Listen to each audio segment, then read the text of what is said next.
Selamat sore Pak. Ini kita dari kelompok tani ada 4 orang. Pertama itu Muhammad Rois. Kebetulan Bapak ini lagi sedang sakit, jadi saya dengan Mas Isya saja yang bisa untuk presentasi hari ini. Eh, Karena yang yang lain Pak siapa, Kur, Bu? Pak Kurnia Koirul Chandra ini dia ini tuli Pak yang Oh ya ya, biasa jadi. saya tulis Jadi dulu 2538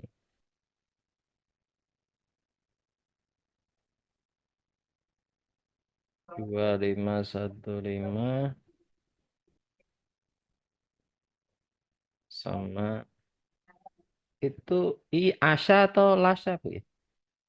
iya Pak, Syah. biasa. Oh iya Asya 2534. Baik, silakan. Baik, kami mempresentasikan dari kelompok kami ini tentang program klasifikasi uang, yaitu mata uangnya yang 100.000 dan 500 uang kertas. Ini pertama kita mengambil data dari data asetnya, dari Google Drive yang sudah kita simpan. Terus dataset ini terdiri dari gambar uang 100 tadi dengan 50.000 mata uang Indonesia. Bisa ditunjukkan Kemudian data uangnya, Bu? data uangnya dia muncul di sini Pak atau mau Oke, ditampilkan yang di atas? Ya, itu data data uangnya itu ya. ya dia berupa gambar Pak untuk datasetnya, kumpulan data-data tadi. Oke, oke, oke. Ah, Oke, gambarnya kayak gini ya. Oke, terus iya. Kemudian ini tadi udah sampai sini ada data yang di training terus di tes juga data training dan testingnya untuk preprocessing data gambarnya mungkin Mas Yasa silakan Mas untuk bantu untuk menjelaskan. Oke, baik. Untuk prosesnya datanya kami buat sendiri, Pak. Untuk gambarnya ada 100 data uang 100 dan 100 data uang gambar 50. Dibagi menjadi 90/10, di mana 90 untuk training dan 10 untuk validasi. Lanjut ke bawahnya. Nah, yang ini adalah untuk proses atasnya tadi, Bu. Ya, yang ini untuk proses pre-processingnya menggunakan Adam Optimizer, di mana melakukan melatih data, kondisi data di mana dengan data rescale 1 sampai dengan 255 untuk mengenali pixel terkecil, untuk rotasi data ketika gambar dalam bentuk miring, flip, atau gambar terbalik. Lanjut ke bawahnya, Bu. Nah, di bawah ini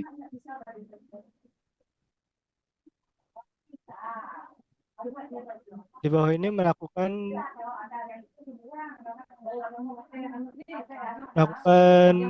callback, di mana batasan menentukan batasan akurasi 99%. Ketika sudah diproses dan menghasilkan akurasi 99%, iterasi akan berhenti untuk menghentikan pelatihan lebih awal untuk menghindari overfitting.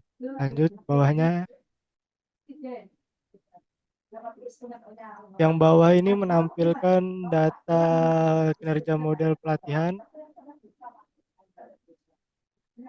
Lanjut, Bu, sampai hasil. Lagi bawahnya lagi.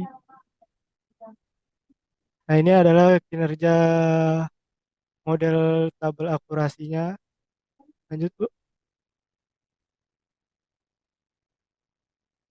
Nah, di sini menampilkan hasil kinerja, di mana yang atas tes loss itu 0,8% itu adalah hasil dari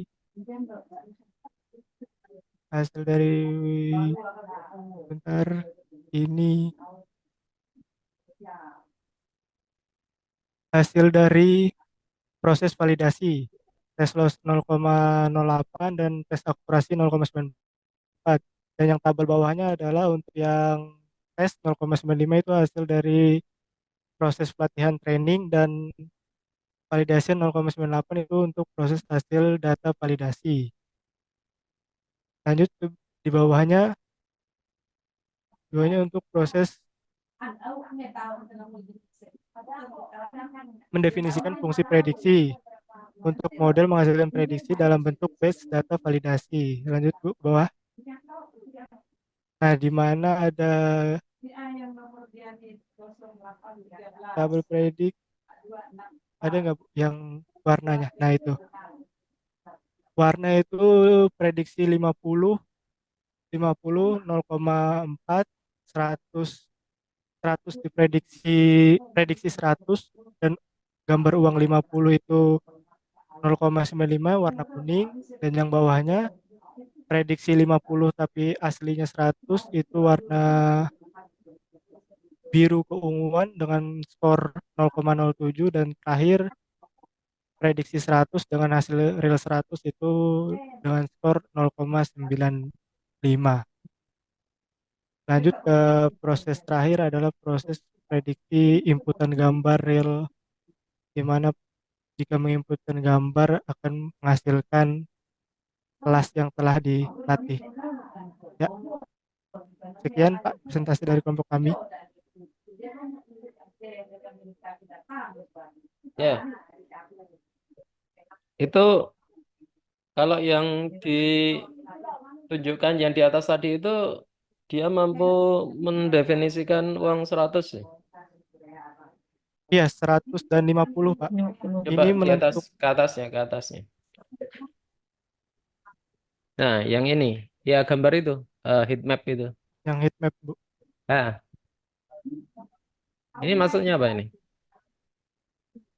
Itu menampilkan warna prediksinya Pak. Kalau yang diprediksi 50-50 berarti sangat kecil. Sangat kecil. Bu, sepertinya ada kesalahan ini untuk tampilan warnanya. Nah, gimana? Harusnya kuning Pak. Nah, 50-50 harusnya lah itu kuning. gimana itu? 50 hanya bisa diprediksi sebagai 100 itu, yang paling besar. Iya, Ya, gimana itu penjelasannya?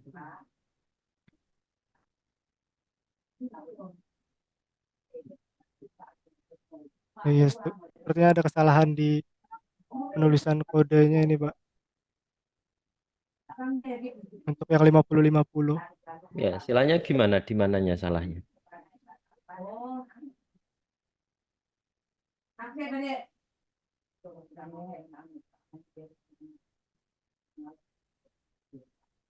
Bentar.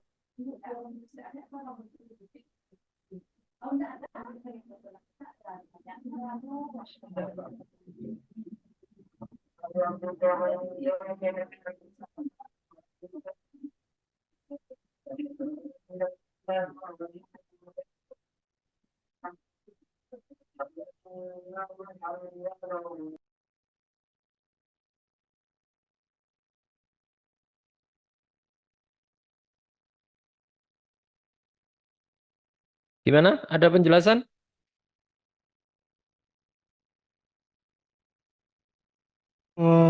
Belum ada Pak.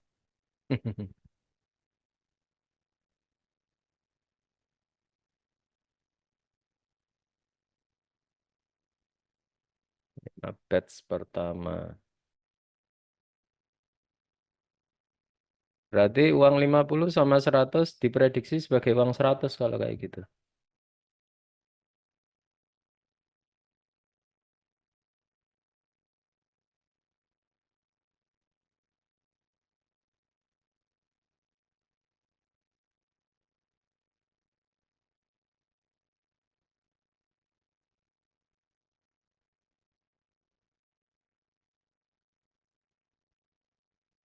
Iya, kemungkinan ini gara-gara tidak ada model balancing yang Bapak Hmm? sampaikan kemarin. Model balancing gimana? Setelah melakukan pelatihan data mungkin ada kesalahan karena tidak ada model balancingnya Pak. Belum tentu. Belum tentu itu. Balancing bisa juga tidak berpengaruh. Coba lihat ke atas. Lihat ke atas. Oh, di situ image target, model predik. Image dibuat array. Totally Escalon Conversion Matrix. Yeval sama Yepred. Side top. Ke atasnya lagi.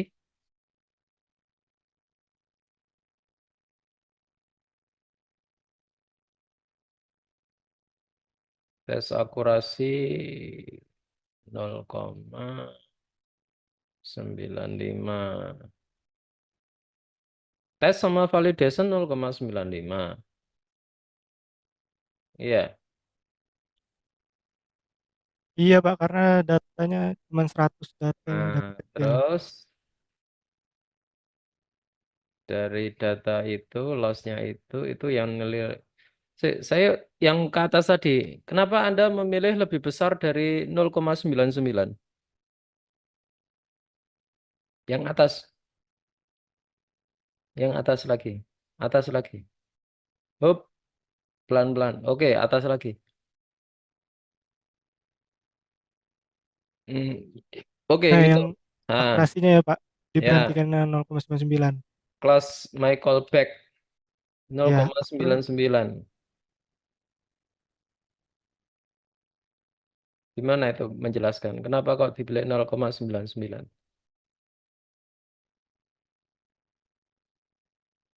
untuk cari yang terbaik Pak. Nah, Jadi tapi sampai tapi di kalau situ sudah, nggak pernah dapet. iya nggak dapat. Jadi Nah, terus gimana kalau nggak pernah dapet itu?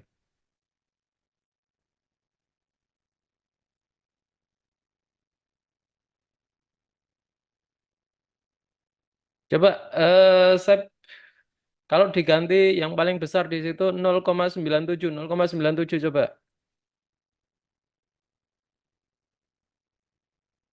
Ya, 0,97. Coba di runtime all.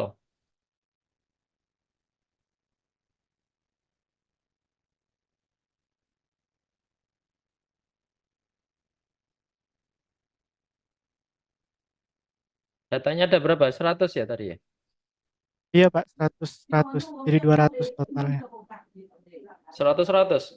Iya, 100 100 100 50. 50. Iya.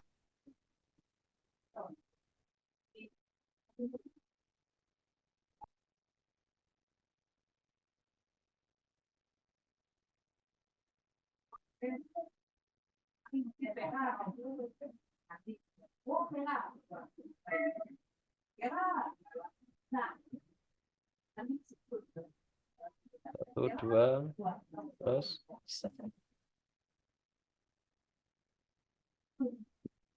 Mas Yasa bisa share screen nggak? Itu Iya. yang bawahnya itu memang anu Bu, bermasalah karena folder ibu sudah ada yang hasil trainingnya, dihapus aja dulu.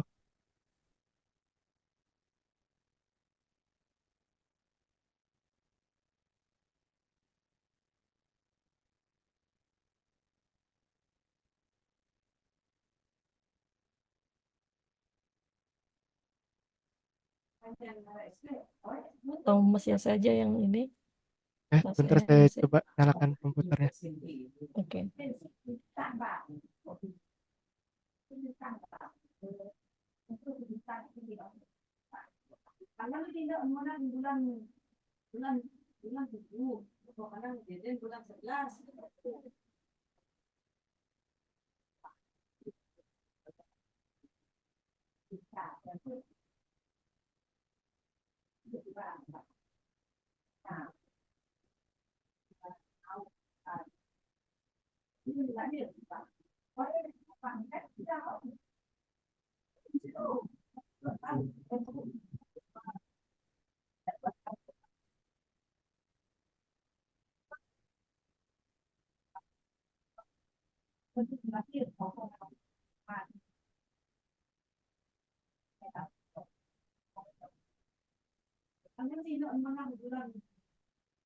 Ya Bu, boleh gantian share screen-nya.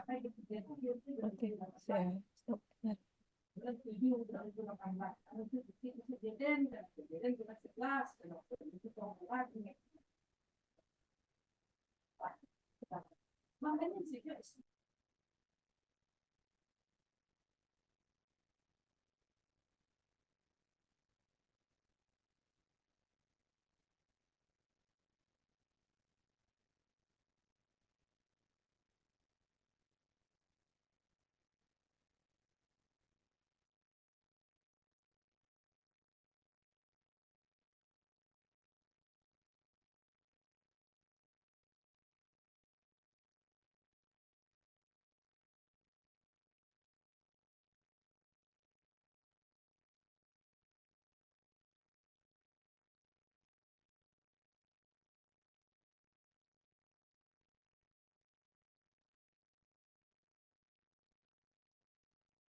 Ini masih lama ya, Pak ya? Iya, Pak, sepertinya. Kurang 12, masih lama lagi. Kalau diganti dengan yang lain dulu, nggak apa-apa ya? Oh, boleh, boleh. Nanti Ya, tampilkan lagi hasilnya. nanti kalau sudah baru kembali lagi. Oke, baik, Pak. Oke, Pak Yasa, terus siapa ini? Pak Asnawi, Pak Muhammad Fuad Asnawi ada nggak? Ada, Pak. Ayo langsung aja, Pak. Langsung aja, Baik. Pak. Mas Afid bisa minta tolong di share screen.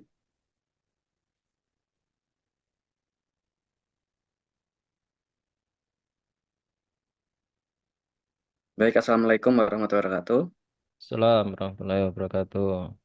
Kami dari kelompok selanjutnya terdiri dari saya, Pak Nur Fitrianto, dan Mas Agung Pamungkas. Dibesarkan, Pak? Bisa nggak, Pak? Bisa di Zoom. Nah, ini untuk tugasnya ini SPK Belum, belum saya tulis semua, saya. naik ke atas. 477 2499. Oke, lanjut. 3 orang Baik, ya? 3 orang, Pak. Yuk, lanjut. Jadi Buat apa untuk ini? sistem pendukung keputusan kinerja dosen Oke, kan Kemens clustering. Oke, terus? di awal kita menggunakan import library.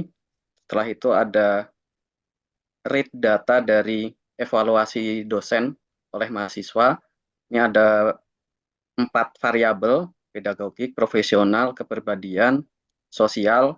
Nah, setelah data di load itu normalisasi, kita samakan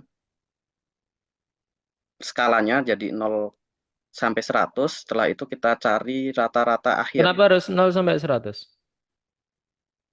Sebelumnya itu ada yang 1 sampai 4, skala 1 sampai 4, terus ada yang 0 sampai 100, kita ambil yang 0 sampai 100, Pak. Kenapa nggak 0 sampai 1? 0 sampai 1.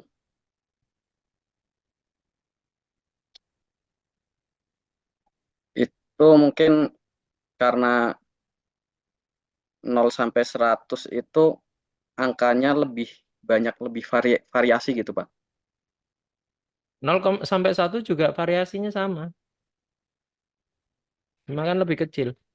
Ya lebih lebih kecil, jadi apa nilai komanya lebih banyak gitu, Pak, kalau yang 0 sampai 1, Pak. Kan 0,82, 0,8, 0,825. Ya wes, terus. Oke, baik. Selanjutnya, setelah dinormalisasi, kita gunakan model. Modelnya pakai Cummins clustering, kita bagi klasternya menjadi 4 klaster. Jadi 4 klaster. Setelah itu dilanjutkan dengan evaluasi model, dan selanjutnya akan dijelaskan oleh Pak Nur Fitrianto. Monggo, Pak. Untuk tadi sampai mana Pak? Evaluasi ya Pak. Evaluasi. Sebentar. Evaluasi.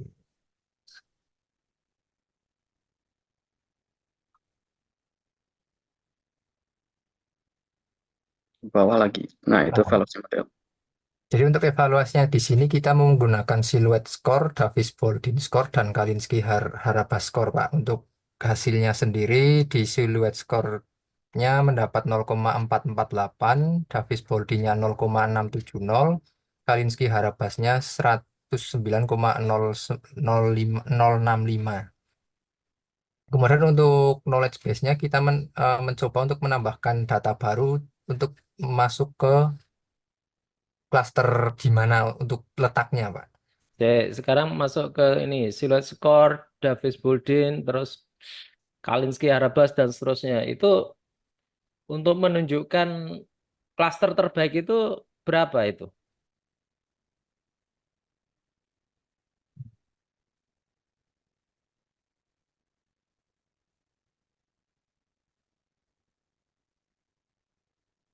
Untuk klaster yang tertinggi itu kan skornya sebentar mana tadi?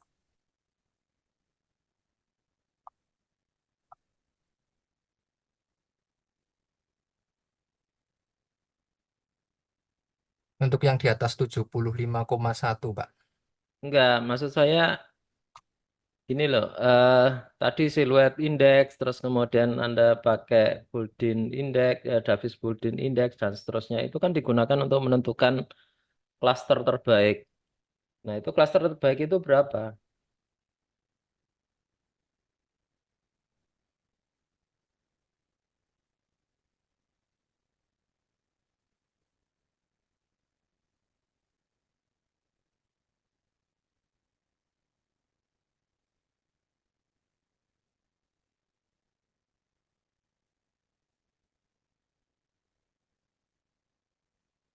Berapa?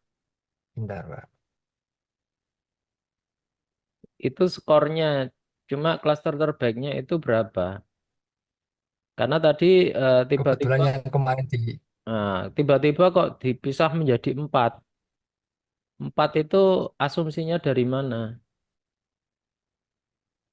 itu memang karena dari setiap kolomnya itu Pak, itu kan ada 4 kriteria Pak. Pedagogik, Nah, terus profesional. tapi kan juga harus melihat nilai klasternya. Mana klaster yang terbaik? Misal, siluet skor nilainya 0, sekian. Itu klaster klaster keberapa? Oh iya Pak, itu belum belum nganu Pak. Masih cuma nyari siluet skornya Pak, belum sampai ke situ Nah, Pak. iya, kan siluet skor itu tidak hanya digunakan dapat 0,44, tetapi itu juga digunakan untuk menentukan berapa banyak klaster yang harus dibuat. Iya, Nah, itu berapa? Siluet berapa, Davis Baldwin berapa, Kalinsky Harabas berapa? nah, itu belum sampai situ Pak ternyata Pak. Nah, terus gimana untuk menentukan klaster kalau tidak tahu, cuma tahu skor tok? Untuk kemarin itu klasternya itu kemarin kebetulan otomatis itu langsung jadi 4 Pak. Nah, dasar 4 itu dari mana? Karena kita juga harus berdasarkan pada data. Ada salah satu model yang kemudian bisa digunakan untuk menentukan klaster optimum menggunakan grafik elbow. Itu juga bisa digunakan untuk menentukan berapa banyak Jumlah klaster klaster ya Pak. optimal. Oh iya iya iya. Salah satunya itu bisa juga menggunakan siluet, Udin Harabas tadi itu juga iya, ya. Cuma Oke, skor berarti saja tetapi tidak diketahui berapa klaster yang dimunculkan, terus fungsinya apa? Tahu koefisien dari masing-masing indeks kalau kayak gitu. oke, berarti nanti bisa diperbaiki untuk itu Pak. Nah,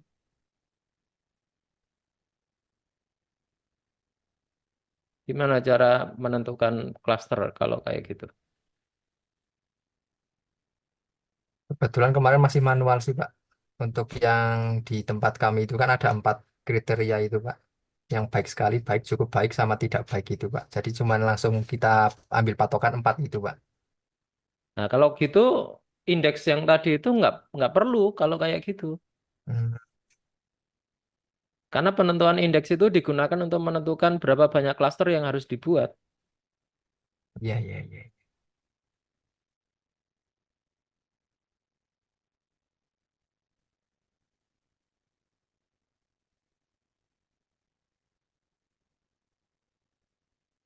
Itu.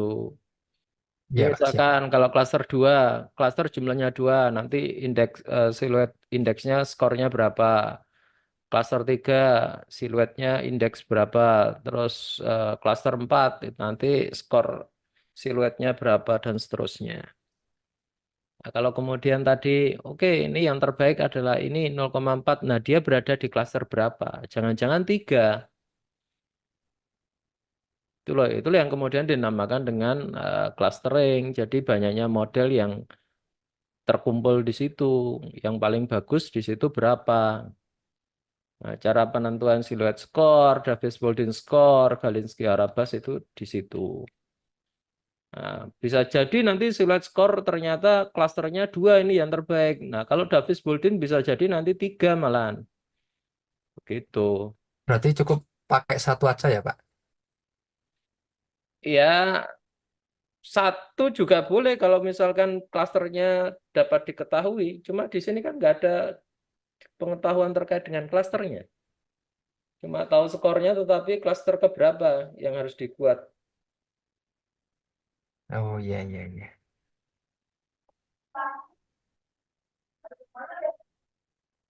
Kalau misal ini Pak, kalau ada kita gunakan misalkan ada Elboy, Silhouette Score, David sama Kalinski.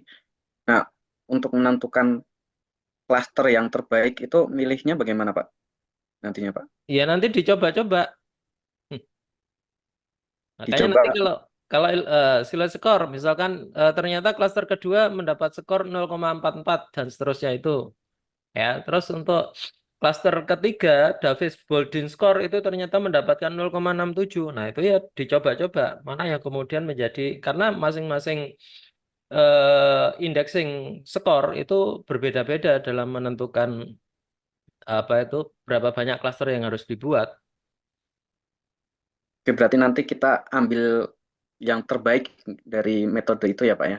Diambil yang terbanyak, mana Tetap. yang kemudian menunjukkan klaster terbaik. Oke, Bisa baik. jadi antara Silent Score dengan Kalinski Harabas itu nilainya sama untuk model klasternya, jumlah klasternya. Oke, misalkan ada yang mendekati dua metode mendekati yang sama, berarti kita ambil salah satu dari dua metode tersebut gitu Pak Ferry. Dua metode, maksudnya gimana?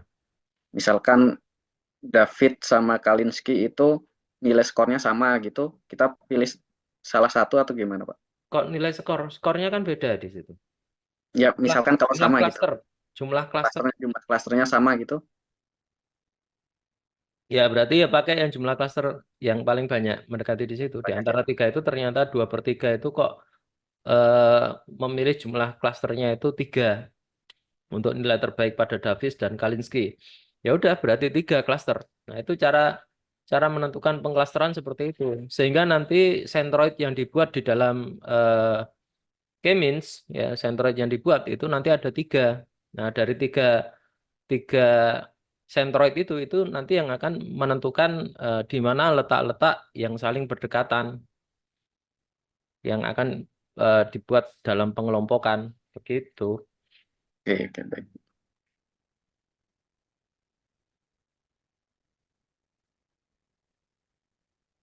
Oke, baik. Mungkin kita nanti perbaiki ini Pak untuk metodenya dan pilihan klasternya, berapa klasternya Pak. Iya, silit skornya dapat segitu itu nilai klasternya berapa gitu Baik di Pak. antara masing-masing itu.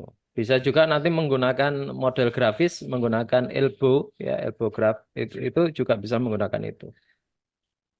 Itu hanya untuk panduan aja. Baik, terima kasih Pak. Ya, Ya. Terus, oke, ini sudah masuk ke situ. Ke Nah, ini bawahnya yang tadi untuk knowledge base-nya ini untuk seandainya kita menambahkan data baru, Pak, itu akan ya masuk ke klaster mana gitu. mana? Coba Untuk hasilnya itu ini, Pak. Ini masuk ke klaster 2. masuk ke klaster 2. Apanya itu? Hasil dari inputan data baru, Pak. Setelah diproses kembali, itu nanti langsung masuknya ke hasilnya klaster 2. Klaster 2 itu apa? baik sekali Pak. Klasternya baik sekali. Karena nilai rata-ratanya baik sekali. Di atas 80. Ya, nilai rata-rata akhir 84 di atas 80. Nah, ya nanti untuk kategori harus dilihat ini tadi ya, berdasarkan skornya tadi itu. Baik Pak. Apakah 3, apakah 4, atau 2. Menyesuaikan jumlah klaster ya, Pak ya. Iya, menyelesaikan jumlah klaster terbaik yang diperoleh melalui indexing score tadi itu. Silhouette, Boldin, Bodin Index, dan seterusnya itu. Begitu. Ya, siap, Pak. Ya, Terima kasih. ya nanti Demikian diperbaiki. presentasi dari kelompok kami, Pak. Ya, Ya, terima kasih. Assalamualaikum. Waalaikumsalam. Terima Oke, kasih, Pak. ya. Siapa lagi nih? Dari kelompok kami, Pak. Pak Mohon izin Aris. untuk share Hmm. screen. Pak Yasa sudah belum ya tadi ya? Sudah, Pak. Cuman Oke. warnanya masih tetap sama, Pak. Ya, nanti di anu lagi ya, dicek lagi ya. Tapi prediksinya benar, Pak. Sudah. Nah, untuk Kalau warnanya prediksinya. tetap sama, berarti yang salah di mananya itu? Heat map, masa Di uang 50 sama 100 dideteksi sebagai uang 100? ini saya share screen, Pak.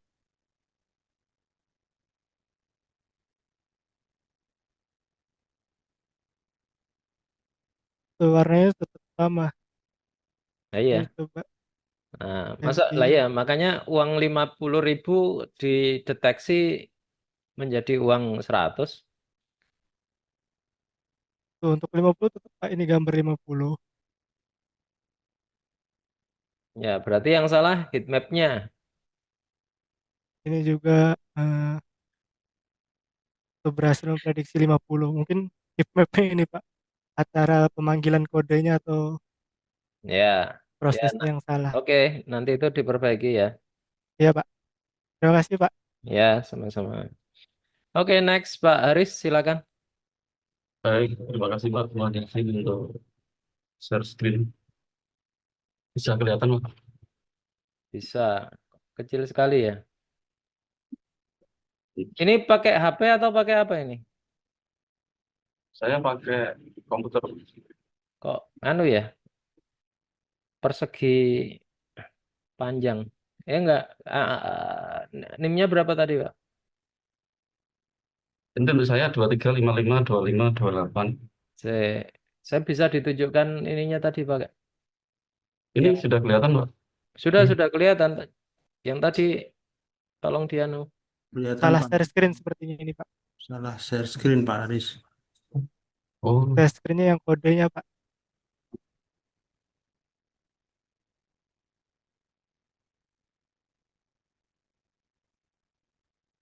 Oke.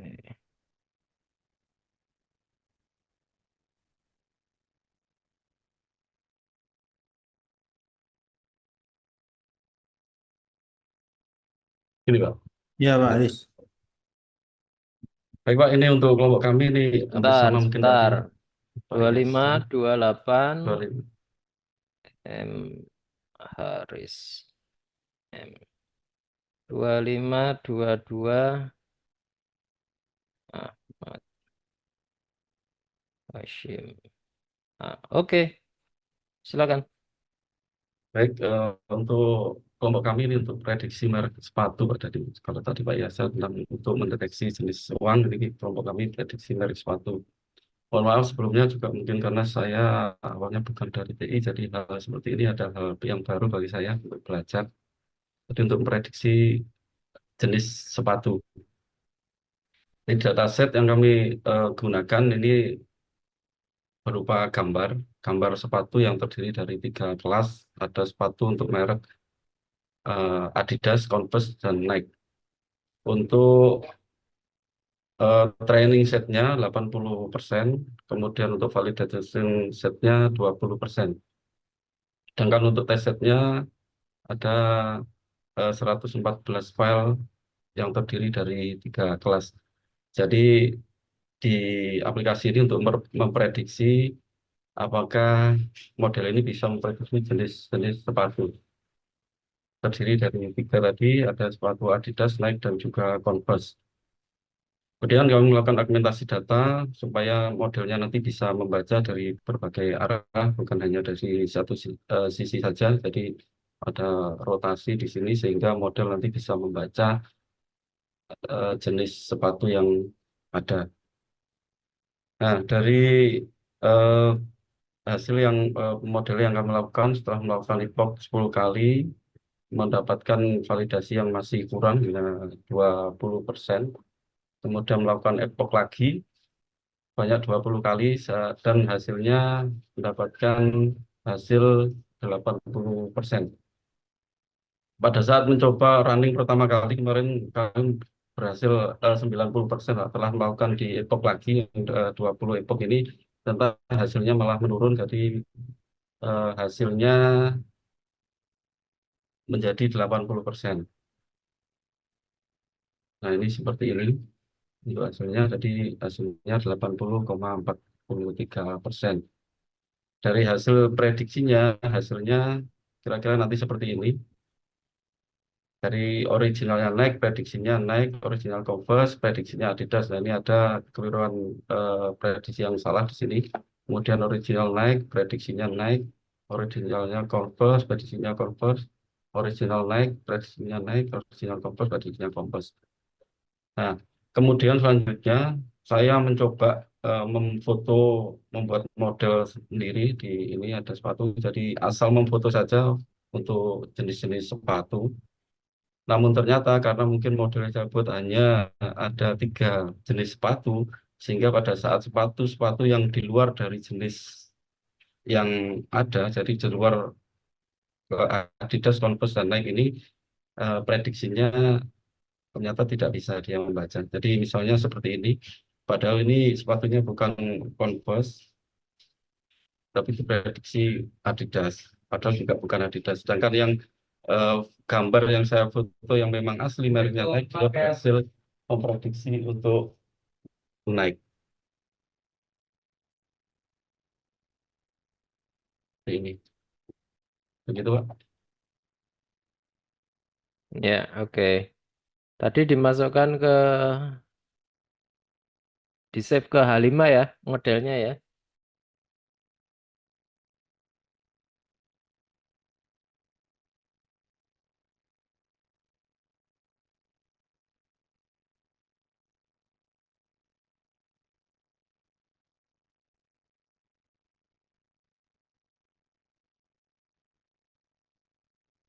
Ya, coba ke atas, Pak.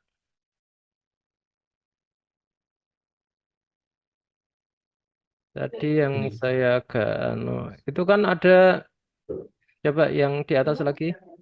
Nah, itu kan ada dapat yang bawah lagi, Pak, bawah. Set. Nah, itu kan dapat akurasi 99% itu, Pak. Yang Ini apa ini? Data apa itu? ini untuk yang Epoch 20, jadi pada saat Epoch 10 itu nilainya masih belum bagus, dilakukan lagi, ini Nah, iya, mendapatkan ini apa ini? Itu akurasinya dapat 0,9965 itu apa itu?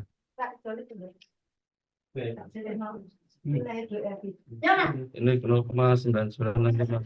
Nah, iya. Ini apa ini? Data apa itu? Validation. Data validasinya data yang dari atas Pak, yang belum data nyoba tadi validasi tesnya.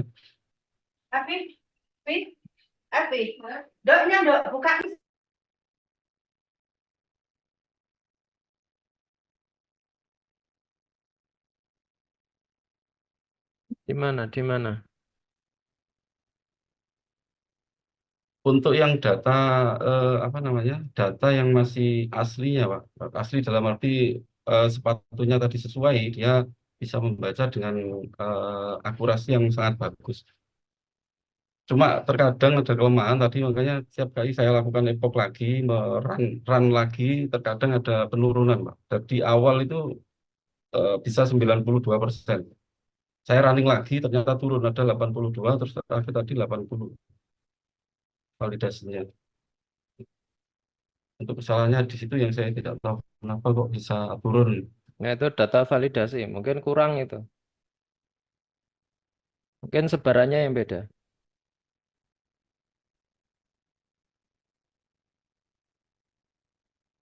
Bisa jadi data validasi. Makanya saya mencoba dengan apa namanya, data baru. Saya coba memfoto sepatu, asal memfoto gitu, kebetulan pas ke toko beberapa. Ternyata hasilnya yang seperti di bawah tadi. Sebenarnya dia tidak bisa membaca untuk merek sepatu yang tidak ada di datasetnya atau yang tidak di 3 merek tadi. Ya. Oke. Oke. Saya kira sudah, Oke. Pak. Hmm. Sudah cukup Pak? Ya, Baik, terima kasih. Assalamualaikum warahmatullahi wabarakatuh. salam. Pak Aan Indarto ya. Izin Pak, enggak Pak, izin Pak share screen. Ya, silakan. Langsung aja dipercepat. Ini Iya terakhir Mas, soalnya ya. Timnya siapa aja, Pak? izin Pak. Kelompok kami ada Pak Hadi Hikmadoyo, terus ada Pak Rozikul, ada Pak Alvin, dan saya sendiri Anindarto, Pak. 2536, terus 2474,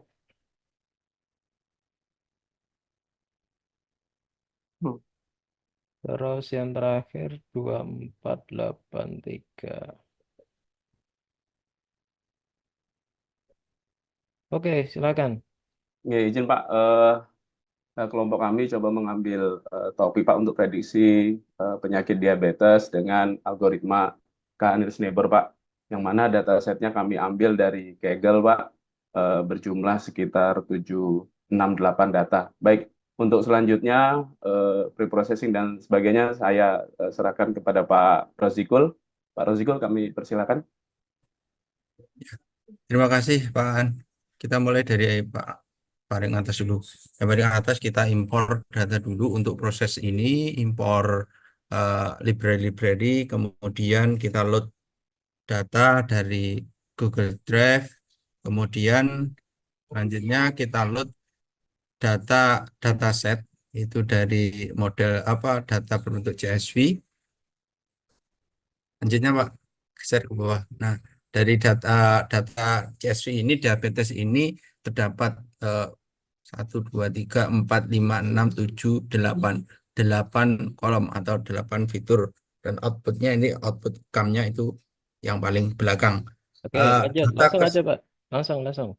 Ya, terus ini untuk heat map-nya. Jadi untuk pemilihan fiturnya itu kan ada 8. Nah, kami memilih untuk agar optimal kita pilih yang paling nilainya paling bagus. Ini pregnancy, glukos, dan BMI yang di atas 0,2 ini, terus sama age. Sama apa? Nah, Oh, age. age, Umur, umur. ya. Oke. Ya, Lanjut ya. ke bawah. Nah, untuk selanjutnya akan dilanjutkan oleh Pak Hadi. Terima kasih Pak Ruzikul. Mohon maaf suara saya jelas ya. Jelas, Pak. Untuk selanjutnya untuk the processing di sini apa yang kami ambil itu kami dari data eh, yang kami dapat di Kaggle. Bisa ke atas sebentar Pak. Scroll ke atas sebentar lagi. Di atas lagi. Bawah dikit. Yang describe-nya ini untuk yang glukos sama BMI itu data minimalnya itu ada 0, sama BMI juga data minimalnya ada 0. Kemudian untuk pregnancy itu juga 0, tapi kan karena pregnancy itu kan boleh ya, yang tidak melahirkan juga ya. Berarti itu kita tidak akan normalisasi, kita tidak akan processing. Kemudian untuk age juga, umur itu minimal itu 21, berarti bukan minimal 0, berarti itu bisa terisi. Jadi kami tidak lakukan processing juga. Jadi kami yang melakukan processing itu cuma data glukos sama BMI. Dari bawah, Pak. Oke, terus. Nah, di sini untuk ini pertama-tama kami untuk nilai nolnya itu kami ubah ke nilai kosong dulu. Kemudian kami olah dengan isinya dengan nilai min. Oke ya. Kemudian selanjutnya ini untuk nanti udah terisi. Kemudian yang kami ambil tadi itu kan ada pregnancy, glukos, BMI sama age yang pengolahan data PNN. Kira untuk atas sedikit. Nah, untuk X-testnya kita split. Untuk test size-nya itu 1/5. Jadi istilahnya 0,2. Jadi untuk data trennya itu 0,880%. Kemudian kita scaling, kemudian lanjut ke bawah aja Pak. Untuk metodenya kita pakai Euclidean. Kemudian di sini bisa ke atas sebentar Pak. Bawah dikit. Benar. Nah, di sini karena untuk mencari nilai awal dari neighbors-nya, di sini kami coba ini pakai kita store dulu, kita dapat akarnya dapatnya 12, jadi kami turunkan sedikit 11 untuk percobaan di sini ya, makanya neighbors-nya di sini 11 yang di define the model. Kemudian coba lagi ini coba kita coba lagi untuk confession metricnya seperti ini. Untuk F1 skornya 0,7 sekian, untuk akurasi skornya itu 0,82, udah di atas 80%. Oke, boleh kita langsung coba aja, boleh Pak. Bawah lagi. Nah, bawah lagi. Ini langsung aja kita hasil prediksinya, ini kita inputkan datanya. Ini ada pregnancy kita coba 3, kemudian glukosnya 148, input BMI-nya itu 33,6 di umur 23. Kemudian dia diprediksi diabetes dengan probabilitas itu 0,54 sekian. Oke, itu aja Pak. Mari Pak ke Oke, Pak saya Andi. bisa ditunjukkan tadi akurasinya dapat berapa? 0,82 Pak. 0,82. 0,82. 0,82 akurasi skor. Coba ke atas, agak ke atas lagi, hop. Di situ. Euclidean. Coba di testing lagi. Runtime all. Kayaknya pakai punya Pak Hadi deh Pak Dia. Saya yang share screen aja Pak.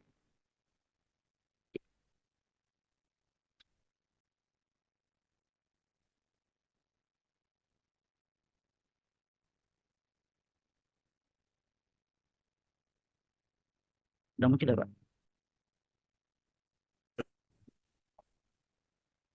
Coba saya runtime.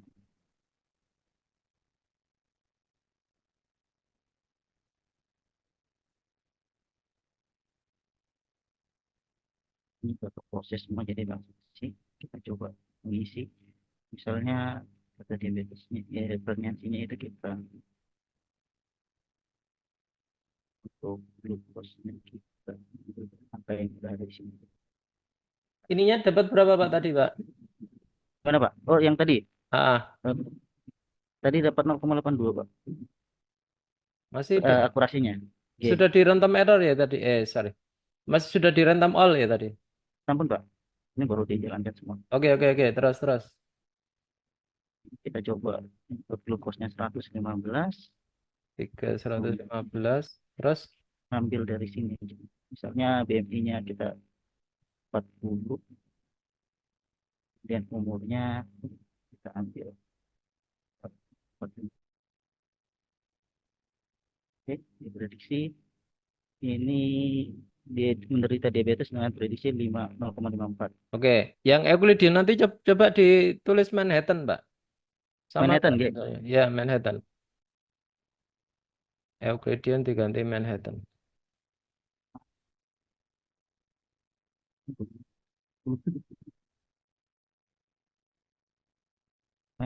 Manhattan, double T. Jadi Manhattan. Ini ya. Ya. Coba, apakah nilainya nanti sama? Runtime all.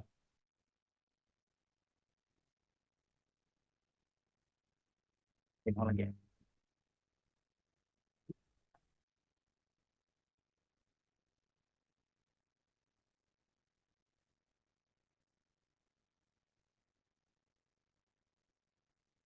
Berapa, Pak? 0,8 Pak. Akurasi. 0,8. 0,80. Berarti Oke. Euclidean yang paling bagus. Oke, Euclidean, Pak. Oke, Pak. Terima kasih, Pak. Oke, terima kasih banyak Pak.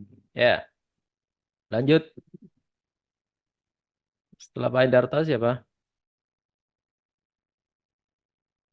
Permisi Pak, kelompok kami Pak. Ya, silakan. Izin share ya Pak.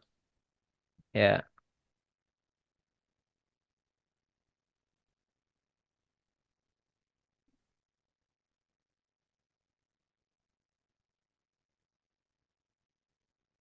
Apakah sudah terlihat nih?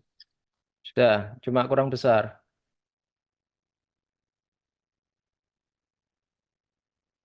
Diabetes juga sama. Oke. Dibesarkan, Pak, dibesarkan, nggak kelihatan, Pak. Terlalu kecil-kecil. Kelompoknya siapa aja, Pak? Kelompoknya Pak Sabri, Muhammad Sabri, kemudian Pak NIM-nya Daniel berapa, Pati. Pak? NIM-nya berapa, Pak? NIM-nya Pak Sabri itu Ditulis 23. ditulis tag, Pak. Oke Pak. Ini hadir semua nggak ini? Hadir semua, Pak. Hadir Pak, hadir Pak Ferry. Hadir, Pak. 2508.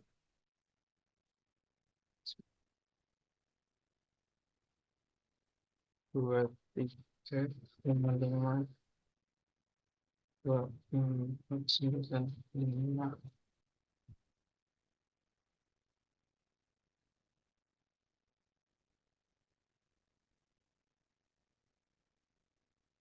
Itu siapa itu? Bas Dwi, iya. Gas Dwi, Pak. Maaf, Pak. Oh, Ya, sudah. 3 ya? Ya, 3, Pak. 2509. Oke, silakan langsung. Eh, Langsung saja. Baik. Jadi sebelumnya, Assalamualaikum warahmatullahi wabarakatuh. Salam. Di sini saya akan menjelaskan tentang code program yang saya buat. Pada code program ini saya menggunakan tambahan lagi yaitu Python Flash, yaitu untuk membuat API seperti itu gitu, Pak. Kemudian untuk ini untuk membaca data sheet-nya, kemudian preprocessing, proses preprocessing, kemudian untuk memilih kolom yang relevan. Kemudian di sini ada memisahkan data, kemudian data training, ada latih model.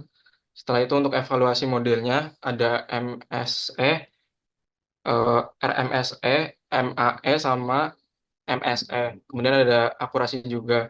Di sini menginisialisasi flashnya agar dapat di running di Python Python flashnya.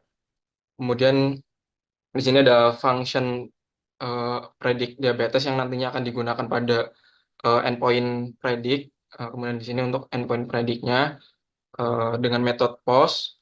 Kemudian ada MSE-nya untuk evaluasi metrik, ada MAE, RMSE.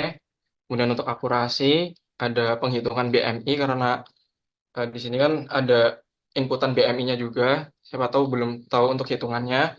Kemudian di sini untuk root-nya BMI dengan metode post.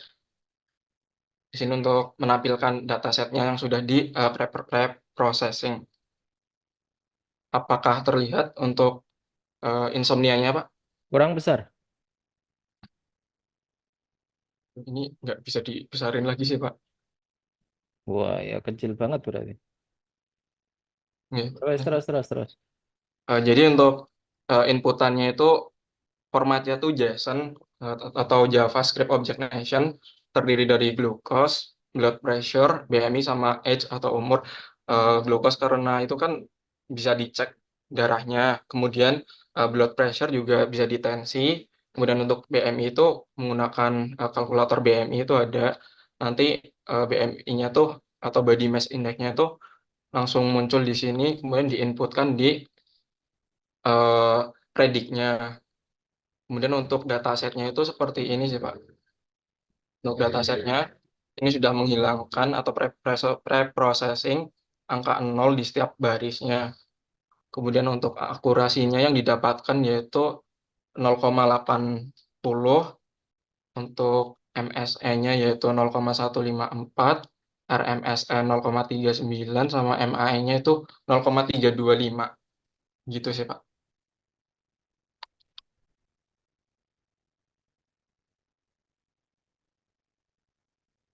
Terus knowledge base-nya? Untuk knowledge base-nya, Oh, ini dimasukkan data gitu ya. Terus nanti hasilnya iya, apa gitu ya. iya, nanti langsung muncul berpotensi diabetes atau tidak berpotensi Oke. diabetes. Masuk ke codingnya tadi. Codingnya ini, Pak.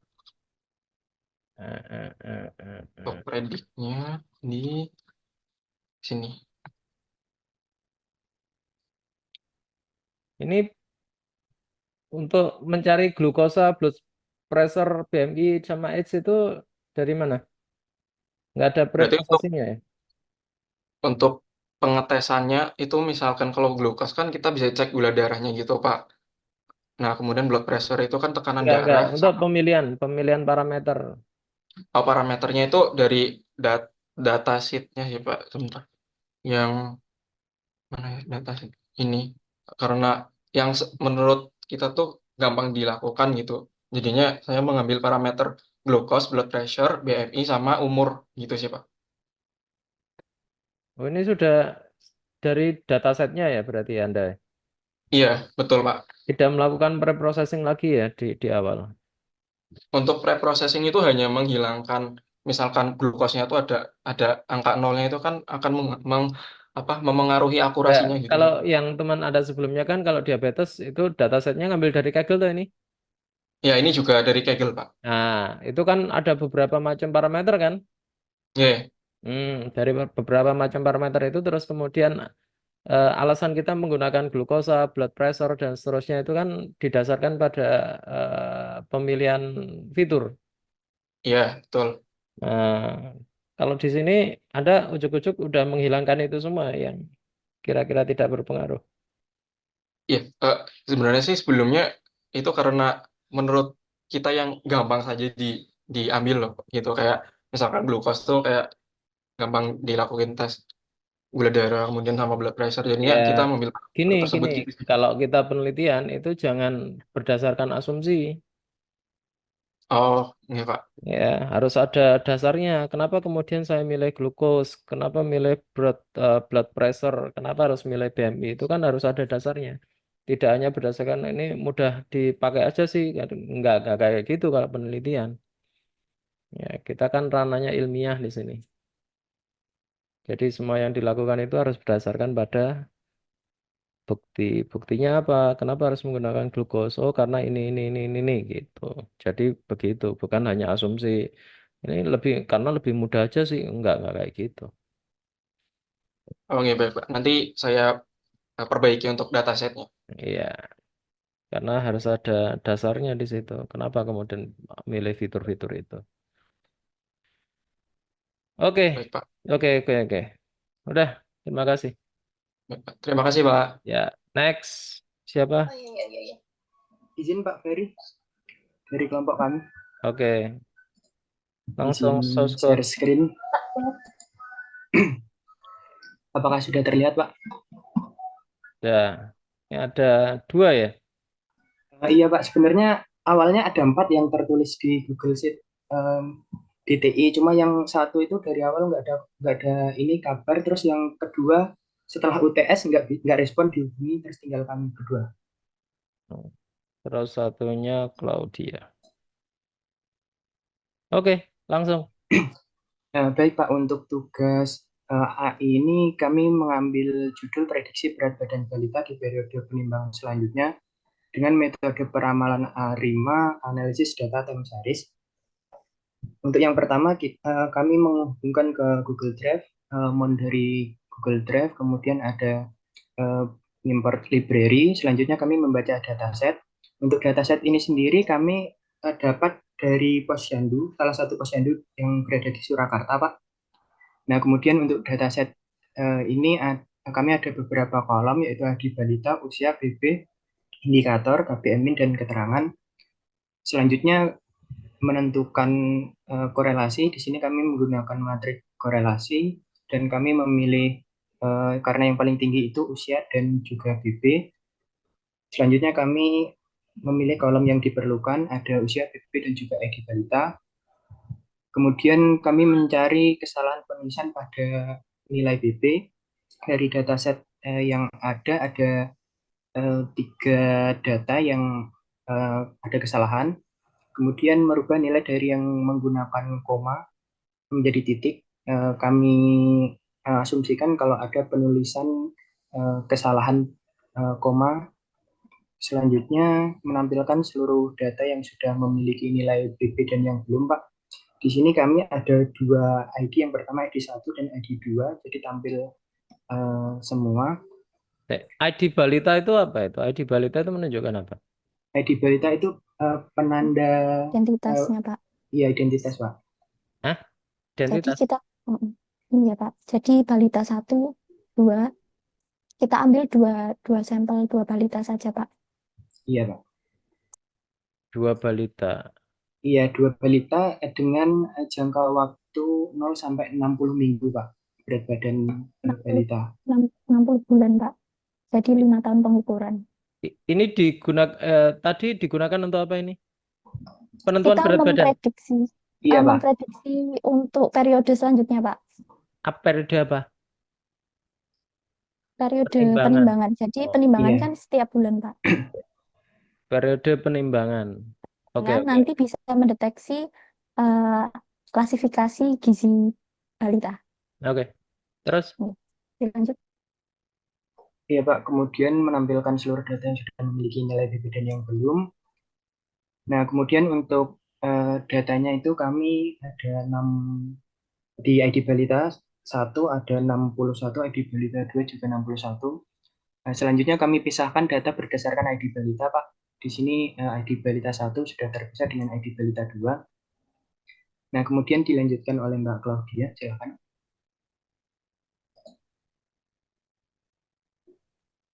Baik, terima kasih Pak Tata.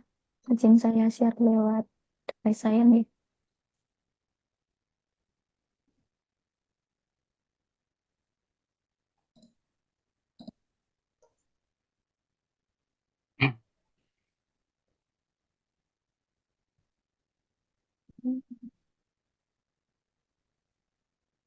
Sudah muncul. Ya, lanjut. Tadi setelah melihat jumlah data dari setiap ID balita, sudah disampaikan Pak Tata bahwa ada ID balita 1 berjumlah 61 dan ada ID balita 2 itu berjumlah pengukurannya itu 61. Tapi di sini BP yang terikut ada 58 berat badan. Kemungkinan ada balita yang tidak melakukan penimbangan di bulan sebelumnya. Itu Pak. Oke, selanjutnya. Dari data, kita lakukan pemisahan sesuai dengan ID, seperti ini. Kita lakukan pemisahan. Di sini, yang atas ID 1, ID 2, ternyata memang betul ada di usia penimbangan balita ke 25 bulan, 34 bulan, dan 57 bulan itu tidak melakukan penimbangan, jadi kosong. Di sini kami lanjut melakukan split data berdasarkan ID balita. Yang pertama kita gunakan yang ID 1 dulu, Pak. Yang non available itu dihilangkan atau gimana? Enggak, Pak, kita tidak ada menghilangkan karena untuk memprediksi berat badan selanjutnya kita butuh untuk memprediksi nilai-nilai itu juga, Pak. Kalau non available terus diisi apa di situ? Kita gunakan prediksi dengan model ARIMA, Pak, untuk melihat nilainya ini di bulan yang kosong. Jadi kita ada dua, memprediksi nilai yang sebelumnya kosong dan juga prediksi untuk periode selanjutnya. Misal nanti balita baru melakukan penimbangan sampai Lanjut, bulan lanjut. ke-59. Iya, siap. Ini Pak.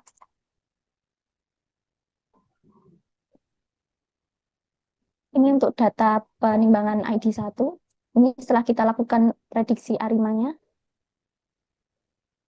Oke. Yang merah yang menampilkan hasil prediksinya dengan akurasi 97,64%. Lalu kita terapkan, karena akurasinya bagus, kita terapkan ke ID balita 2, Pak. Ngukur akurasi itu dari mana ya?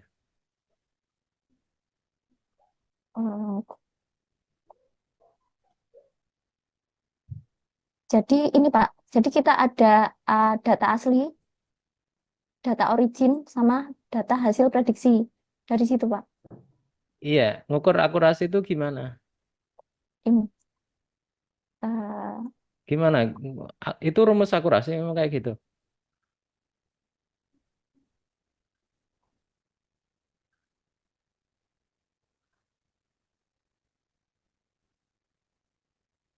Kalau dalam pengklasifikasian masih oke menggunakan akurasi karena didasarkan pada true positif, true negatif.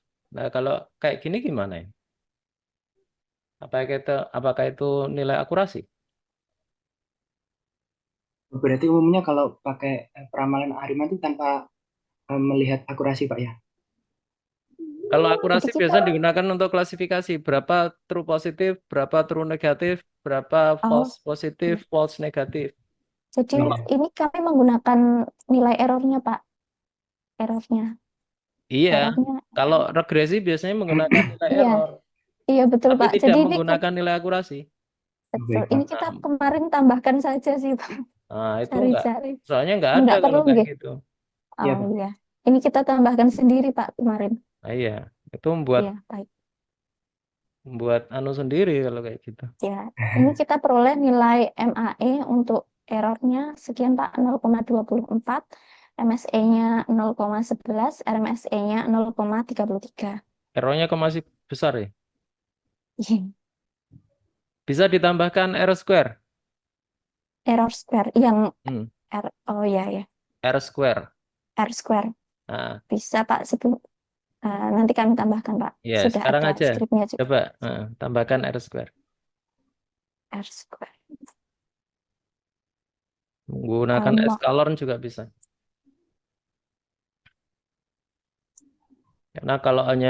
Karena datanya ini tidak stasioner. Kalau stasioner ya, enak.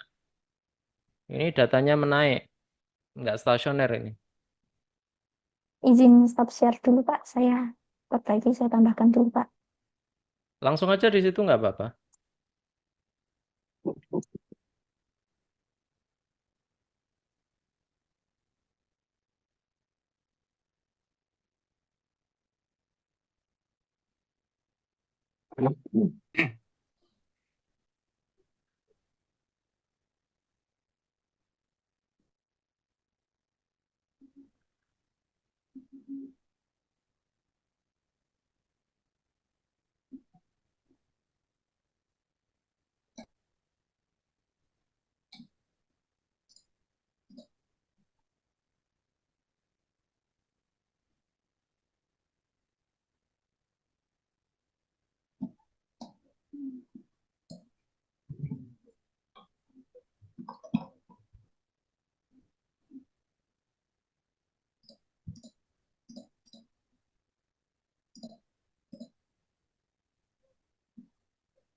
Ini salah.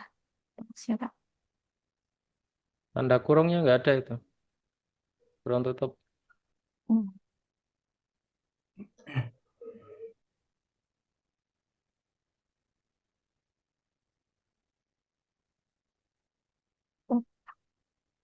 Salah rumus. R square-nya. R square itu bukan model fitness-nya. R square itu nanti selected group sama prediction.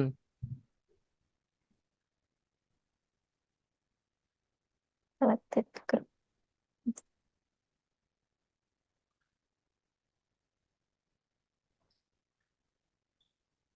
Kalau yang itu nggak masalah, yang atasnya itu loh, rumusnya itu loh. Menghitung metrik evaluasinya itu. Oh iya.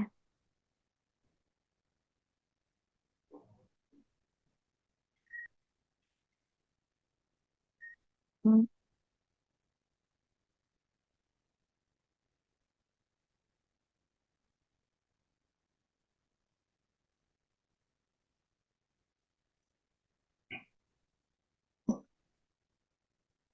Sama ya Pak dengan atasnya.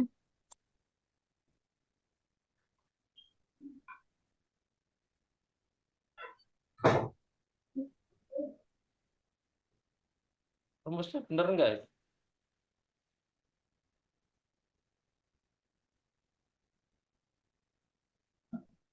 Hmm. Atau model fit. Ngambilnya dari model fit. Model fit itu library apa itu?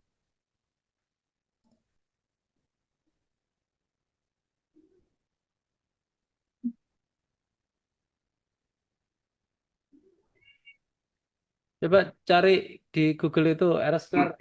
Gimana cara Iya, Pak. manggilnya? Di escalon.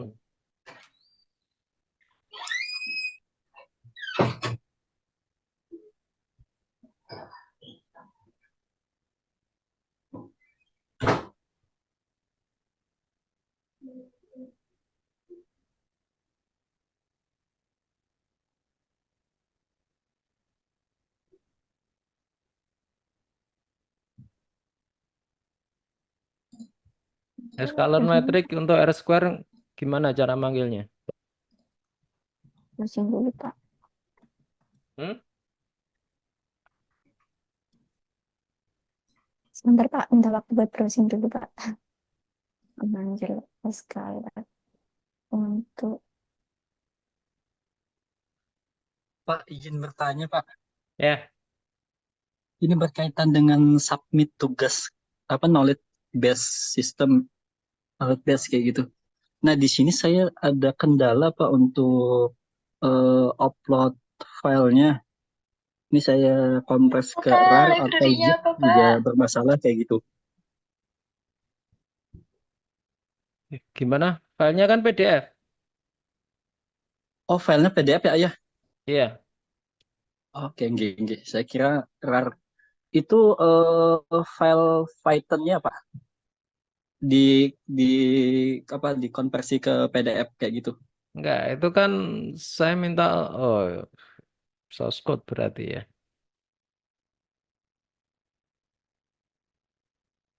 Zip. Berarti source code, ini rata-rata source code-nya. Di sini nggak ada keterangannya Pak di tugas Enggak, apa soalnya yang saya pakai itu konversi. PDF itu. Oh, PDF ya Pak ya. Mm-mm. Berarti saya konversi ke PDF aja Pak ya. Seperti Ya. itu. Nah, Oke, nggih. Terima kasih banyak. oke. Gimana Bu? Siapa tadi? Bu Claudia. sebentar Pak, masih kami browsing Pak. Hmm? Langsung aja Bu, ditulis Bu. Di share screen lagi Bu. Baik Pak, Biar cepat.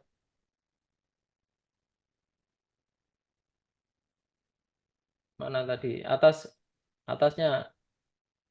Yang di atas tadi Bu. ini Di Pak. atas. Oh, ini. Belum. Oke. Itu echelon matrix. Terus kemudian import. Nah, main squared error, koma Bu. Koma, pakai koma belakang Men, sendiri.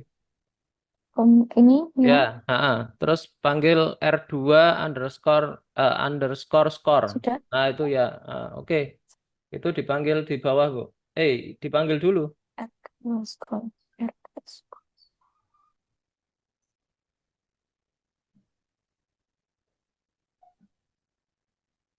Model fitnya dihapus.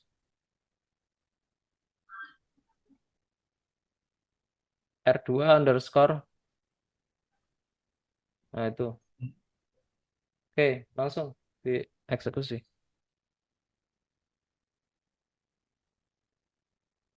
Berapa R score-nya? 2,98 Pak.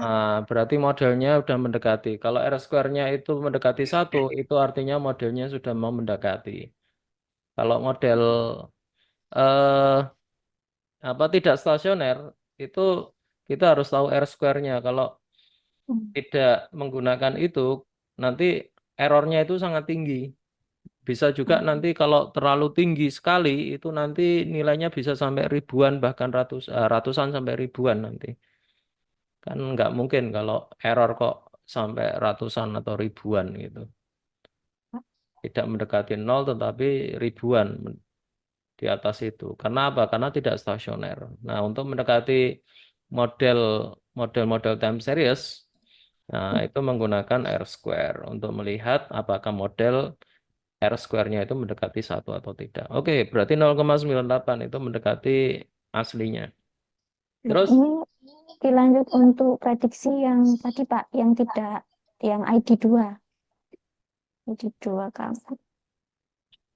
Jadi ada 2 prediksi untuk mengisi berat badan di pengukuran sebelumnya yang tidak hadir itu Pak, dan juga untuk prediksi periode depannya, bulan depannya. Nah, ini yang kosong.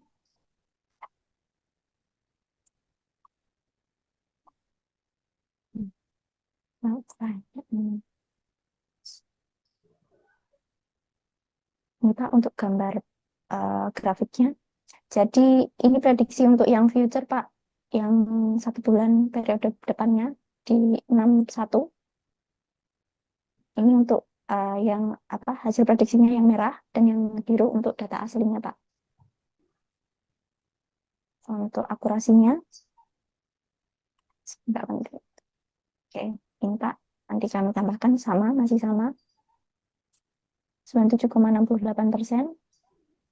Apa? Oke, Itu bukan akurasi. iya Pak, salah. Enggak.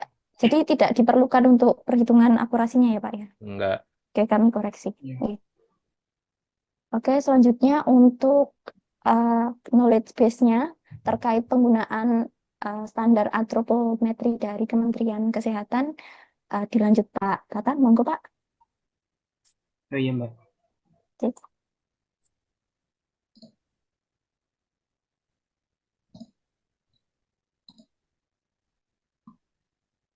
Baik Pak, izin melanjutkan untuk knowledge base-nya ini.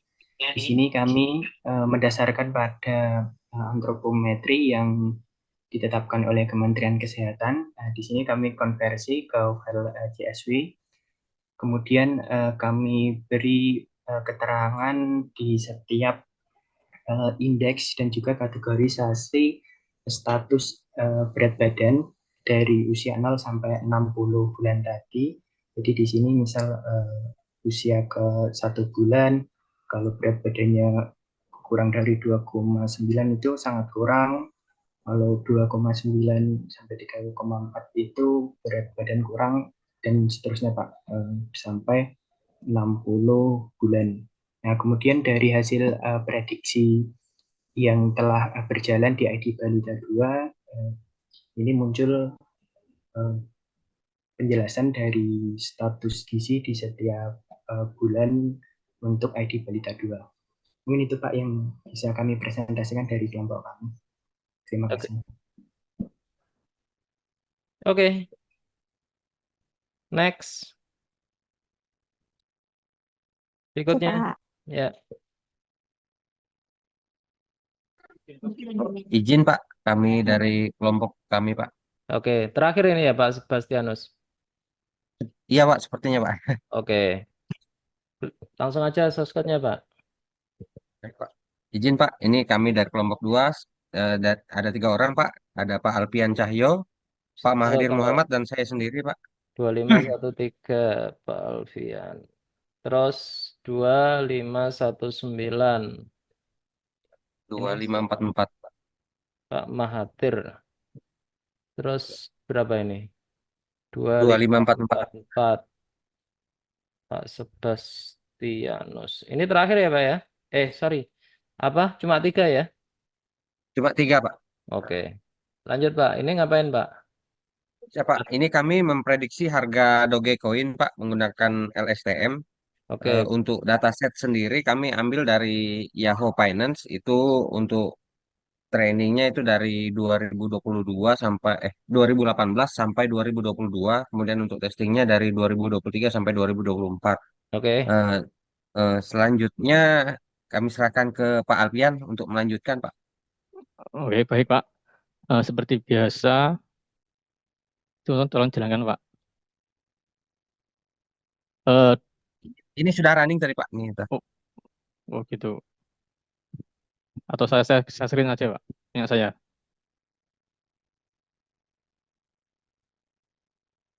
Saya screen dari komputer saya aja Pak. Iya.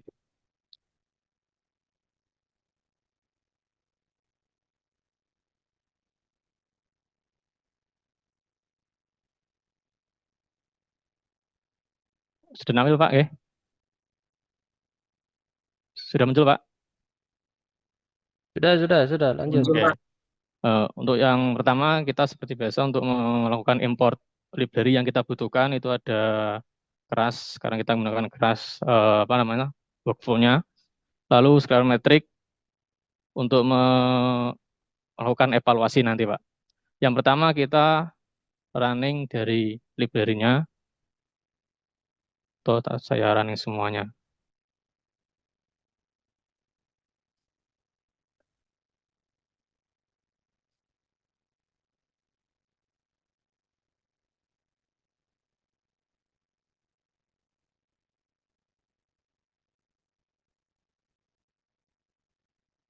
Ini masih melakukan instalasi.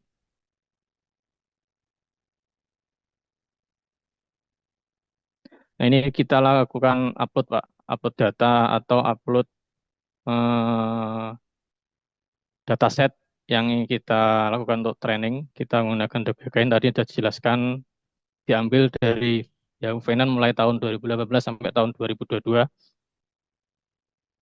Lalu dilakukan penghapusan atribut karena yang kami butuhkan itu close-nya atau data close atau data penutupan nilainya. Setelah itu untuk menghandle data yang hilang ternyata tidak ada data yang hilang. Ini untuk konversi kolom tanggal menjadi indeks. Selanjutnya ini untuk fokusnya kita tadi ke close karena untuk melihat nilai penutupan cryptocurrency-nya seperti apa. Lalu dilakukan normalisasi data menggunakan min-max scaler.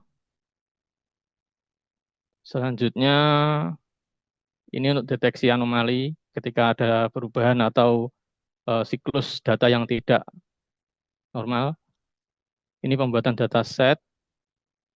Ini untuk menentukan pelatihannya Pak. Kami menggunakan 30-70 Pak untuk data testing dan training.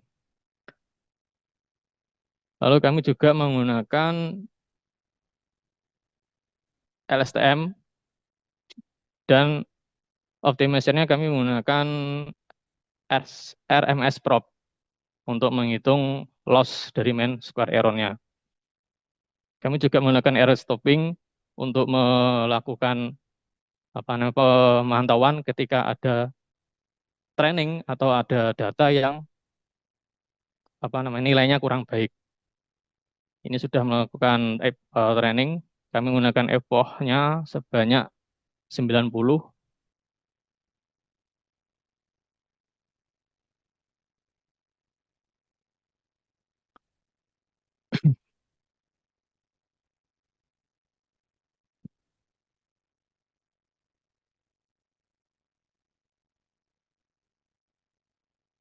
Terus aja Pak, langsung ke bawah.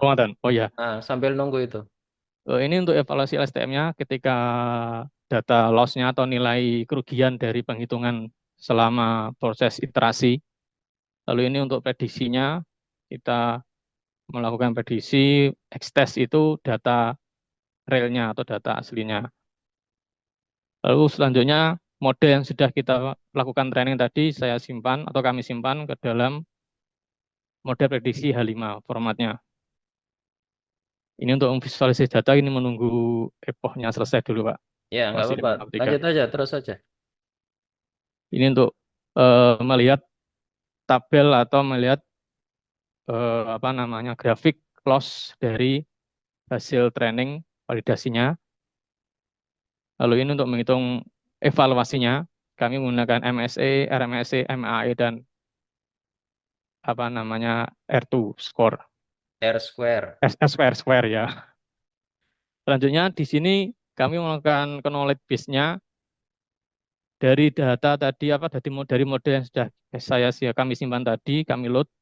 Lalu kita lakukan proses testing menggunakan ini data Dogecoin mulai tahun 2023 sampai tahun 2024 bulan Juli. Lalu dinormalisasi data ini dilakukan agar data baru tersebut nanti sama scalernya dengan data ketika kita tadi melakukan training, model yang di training. Lalu membuat datasetnya, lalu ini melakukan prediksi dan ini mengembalikan nilai prediksi setelah dilakukan scalar inverse.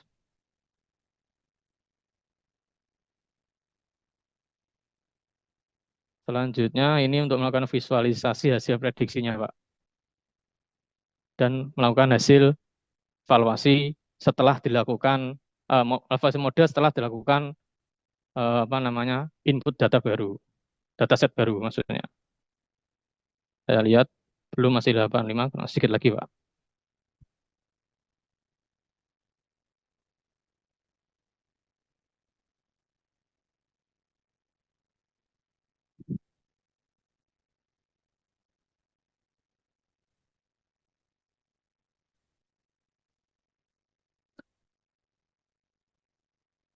Nah, ini terdapat skala prediksi. Nilai prediksi itu yang terbaik itu 0,001. Lalu ini hasil prediksi plot grafik hasil data asli dengan data prediksi. Ini proses training validasi loss-nya bisa dilihat, kita lihat prosesnya semakin menurun. Ini menunjukkan bahwa model melakukan proses prediksi ke arah yang baik, Pak. Ya, ini hasil evaluasi untuk model. Ditemukan MSE-nya, mean square-nya itu 0,004 dan R square-nya 0,84, hampir mendekati 1, tapi masih kurang menurut saya, Pak. Ini kita load lagi dari model tadi kita simpan, kita load, kita melakukan pemilihan data Dogecoin baru.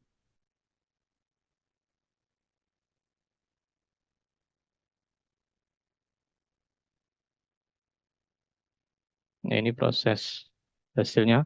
Bisa kita lihat dari ini hasil model yang data aktualnya, dan yang warna oranye hasil prediksi. Bisa kita asumsikan bahwa hasil prediksi ini mendekati baik di periode terakhir atau di di putaran waktu yang terakhir. Itu, Pak. Dan ditemukan R square-nya -1. Demikian, Pak, dari kami. Kalau nilai minus itu artinya apa, Pak? Artinya kurang baik, Pak. Harusnya kan mendekati 1, positif 1. Minus itu bisa diabaikan. Oh, bisa diabaikan. Nah, bisa diabaikan karena nilai minus itu nggak ada untuk R square. Bisa juga dikatakan kalau masih di bawah normal antara min 0 sampai min 1 itu mempunyai hubungan yang kuat tetapi hubungannya terbalik. Nilainya yang kuat tetapi hubungannya terbalik. Nah, kalau dilihat dari ini akhirnya jadinya kevalidannya ya kurang karena di awal. Ya, di awal itu datanya menjauh gitu, Pak, hubungannya. Iya. Nah, itu kenapa kok bisa menjauh? Mungkin karena proses pengumpulan datasetnya, Pak, mungkin. Bukan pengumpulan dataset, karena dataset didasarkan pada itu. Bisa juga karena mungkin di awal pemodelannya kurang begitu bagus. Kalau dilihat gambarnya itu kan modelnya kayak siklus, ya. Yang kedua ini, Pak. Seasonal. Yang ini. Nah, Ya. itu Iya, kayak Pak. seasonal Naik itu. turun gitu. Ya, seasonal. Ya, seasonal itu musiman. Artinya musiman pada suatu saat dia tinggi, terus kemudian pada suatu dia turun tajam. Nah, itu musiman. Ya, kalau dilihat seperti itu seasonal. Ya, jadi Iya. kalau metode kalau nggak cocok, kalau misalkan hasilnya nanti nggak begitu bagus, itu nanti bisa eh, digantikan dengan salah satu metode selain LSTM itu Sarimax, ya. Oh, Sarimax, baik, Pak. Ya, menggunakan Sarimax. Karena Sarimax itu mengukur dari metode pemodelan seasonal, ya, musiman. Ya, kalau time series itu kan ada 4 dekomposisi yang bisa dipakai. Trend, seasonal, cyclic, ya, terus sama satunya noise. Ya. Nah, kalau dilihat kayak gini ini, kayaknya lebih ke arah seasonal. Ya. Iya, Pak. Dari segi tipe datanya ini sudah stasioner, ya, karena horizontal. Iya. Ya, nggak menaik, tetapi dia horizontal. Ya, cuma untuk prediksinya yang kurang begitu bagus. Dapat R Ya, square mungkin N. skornya min. Mungkin pemilihan modelnya yang kurang tepat kami, Pak. Ya, dari modelan bisa jadi. Jadi menggunakan Adam, ya. Iya, pakai Adam. Saya sudah coba pakai yang lainnya, Pak. Tapi untuk hasil juga Menggunakan beda jauh, Pak. menggunakan stochastic gradient descent atau RMS probe Karena atau ada MS Prop ada, saya sudah coba hampir semuanya. Nih, SGD dan ADGRAD sudah pernah kami coba, tapi hasilnya kok kurang, apa namanya, kurang mendekati ke palitan gitu, Pak. kayaknya modelnya kurang begitu bagus itu, Pak. Dari hasil pemodelan. Cocok mungkin. Mungkin dari segi arsitekturnya. Kalau datanya sudah bagus sih, sudah stasioner itu. Harusnya kalau data-data stasioner menggunakan LSTM itu cukup bagus hasil datanya. Apa? Hasil pemodelannya. Iya.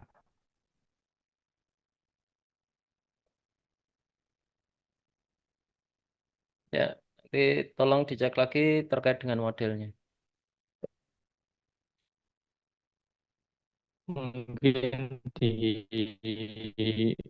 arsitektur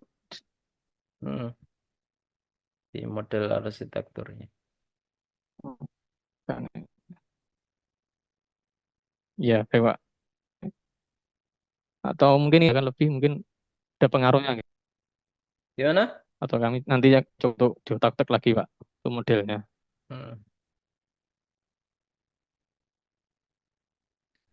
Kami coba untuk apa namanya kita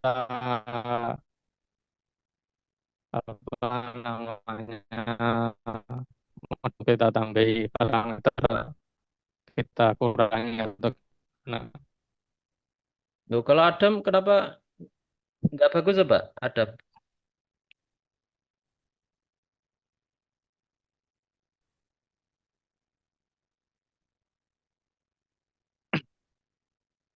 Ya, wes. Oh, sudah. Oh, itu kayaknya anunya, Pak. Pemenggalan 50-nya tadi itu.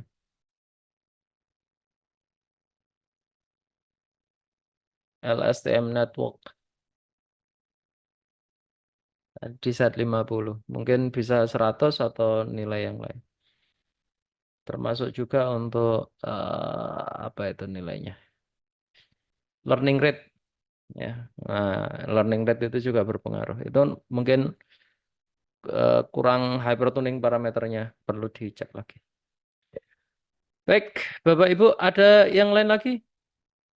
Sudah ya? Saya kira semua sudah presentasi untuk ujian. Ya, ujiannya meneruskan dari UTS kemarin. Jadi diselesaikan, kalau kemarin UTS itu dari introduction, dari pendahuluan sampai ke metodologi. Nanti UASnya diselesaikan sampai pembahasan, kesimpulan, dan referensi. Ya, seperti nulis paper lah. Jadi diselesaikan itu sesuai dengan source code Bapak Ibu yang sudah buat. Nah, sedangkan untuk tugas knowledge base nanti silakan dikumpulkan maksimal tanggal 14 kalau nggak salah itu. Itu sebagai tugas 1. Nah, nanti tolong ditanyakan lagi bagi yang nilainya tidak ada tugas 2 dan 3 ya ke dosen yang sebelumnya. Karena saya hanya Untuk yang UTS seperti yang saya WA-kan kemarin, Pak. Yang saya satu kelompok juga sama Pak Hasim, tapi Pak Hasimnya nilai keluar yang saya tidak ada. lah ngumpulkan nggak? Kalau nggak ngumpulkan di was kita, karena didasarkan pada was kita. Ya, kemarin kan saya kira satu kelompok satu, jadi yang upload Pak Hasim, sayangnya enggak saya upload. Tapi sudah saya masuk uploadkan lagi. Saya belum ngecek lagi. Begitu Bapak Ibu, ada lagi yang mau ditanyakan? Maaf Pak, izin bertanya, kalau di UAS kita kan itu ada implementasi. Untuk implementasi itu papernya atau gimana Pak yang di-upload? Maksudnya implementasi apa? Implementasi kasus tugas 4 gitu Pak. Oh ini, implementasi kasus itu tugas presentasi ini. Oh, sebelumnya juga ada yang hari ini terakhir itu knowledge base Pak. Yang knowledge base itu tugas pertama. Tugas pertama, baik. Karena saya dulu minta untuk membuat knowledge base, hanya knowledge base saja ya. Tapi kemudian linknya saya ke kelupaan. Oke, baik, Pak. Nah, makanya kemudian saya tambahkan untuk knowledge base tugas pertama itu dikumpulkan tanggal 7 atau tanggal 14? Kalau knowledge Ada base dicek itu hari ini, Tanggal Pak, hari ini, Pak. yang Hari ini dicek Oh, sekarang Hari tanggal ini hari hari ini. Pak, ini. terakhir Pak. hari ini. Ya, berarti hari Kalau ini terakhir. implementasi kasusnya tanggal 14. Iya. Implementasi kasus itu presentasi ini. Oke, baik, Pak. Oh, berarti sudah tidak mengumpulkan kita yang untuk implementasi. Enggak, karena nilainya sudah saya buat di sini. Ya.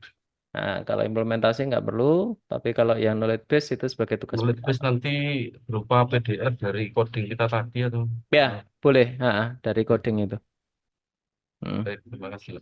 Ya. Oh ya, sama satu lagi Pak, untuk tugas akhirnya untuk yang UAS itu sampai submit ke jurnal atau Nggak perlu ya? submit, nggak perlu submit. Oke, baik, Pak. Nggak perlu submit. Tapi nanti tetap prosedurnya masih sama dengan yang UTS ya. Baik, Pak. Nanti dari similarity score, terus kemudian dari yang lain-lain itu. Oke, baik, Pak. Dari sisi konten dan seterusnya. Ya seperti nulis paper lah. Baik. Ya. Terima kasih, Pak. Oke. Ada lagi? Cukup, Pak. Mungkin Nah, ya cukup. itu tadi Baik, mohon karena nanti dicek bagian UTS. gimana? Sudah cukup Pak tadi. Nah, saya Oke. yang UTS saya tadi sudah saya kirim ulang kemarin, nanti mohon dicek sama satu kelompok. Ya, nanti saya lihat lagi. Baik, gitu saja nggih. Berarti ini pertemuan terakhir untuk pekan depan dan seterusnya. Kita sudah nggak ada lagi pertemuan. Kemudian untuk UAS-nya saya kira sudah jelas. Nanti untuk mata kuliah Artificial Intelligence ini saya kira cukup sampai pertemuan hari ini dan sudah selesai. Mungkin itu saja Bapak Ibu. Kita akhiri sekian. Wassalamualaikum warahmatullahi wabarakatuh. Waalaikumsalam warahmatullahi wabarakatuh. Terima kasih Bapak. Terima kasih Pak. Selamat sore Pak. Selamat sore. Baik, saya end meeting for all.